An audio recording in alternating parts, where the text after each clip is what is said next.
একজন মানুষ যখন মারা যায় সে কি বুঝতে পারে যে সে মারা গেছে বা কখন বুঝতে পারে? ভাইরা আমার, মানুষের মৃত্যুর ঠিক শেষ মুহূর্তে যখন তিনি মৃত্যুবরণ করেন নাই, আল্লাহ তাআলার পক্ষ থেকে নিযুক্ত ফেরেশতারা হাজির হয়ে যান।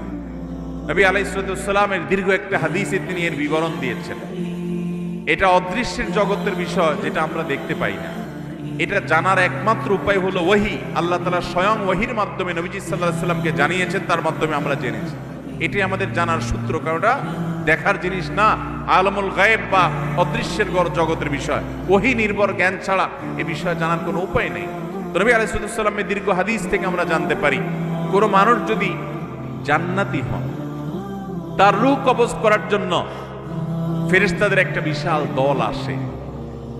তারা এত সুন্দর করে আসে, উপস্থাপন হয় ওই লোকের সামনে যে তাদের আচার আচরণ, তাদের ওই লোকটাকে অভিবাদন জানিয়ে আখিরাতের জগতে নিয়ে যাওয়ার জন্য, ওয়েলকাম জানানোর জন্য আসার যে ব্যবস্থাপনা, দামি মূল্যবান পাত্র, রুমাল, সেখানে রূহ কবজ করে নেওয়া, সেগুলোর জন্য যে আয়োজন থাকে, এটা দেখতে দেখতে সে আল্লাহর বান্দা, নেককার বান্দা, ইমানদার মানুষটা, জান্নাতি মানুষটা হাসতে হাসতে তার রূহটা বের হয় এবং দুনিয়া থেকে চলে যান।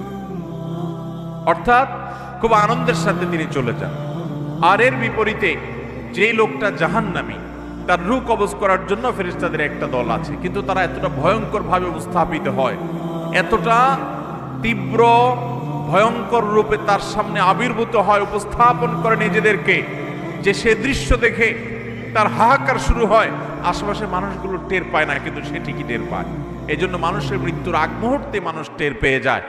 এমনকি যারা ইমানের উপরে সারা জীবন অটল ছিল, অবিচল ছিল, তাকওয়ার উপরে অটল অবিচল ছিল, হারাম থেকে বাঁচার জন্য সংগ্রাম করেছে সারা জীবন, এই মানুষগুলোকে কোরআনে বর্ণিত আয়াতে বলছে যে তাদের জীবন সায়ান্নে, তাদের রূহ কবজ করার আগে আল্লাহর পক্ষ থেকে ফেরেশতারা তাদেরকে জানিয়ে দেন, তারা উপস্থিত হন, তাদেরকে সুসংবাদ দিতে থাকেন, আল্লাহ খাউফুন আলাইহিম ওয়ালা হুম ইয়াহজানুন, যে তাদের কোনো ভয় নাই, তাদের কোনো পেরেশানি হবে। আল্লাহ তাআলা আমাদের সবাইকে নেক মৃত্যু, ঈমানের মৃত্যু, জান্নাতি মানুষের মৃত্যু আমাদের সকলকে নসিব করুন।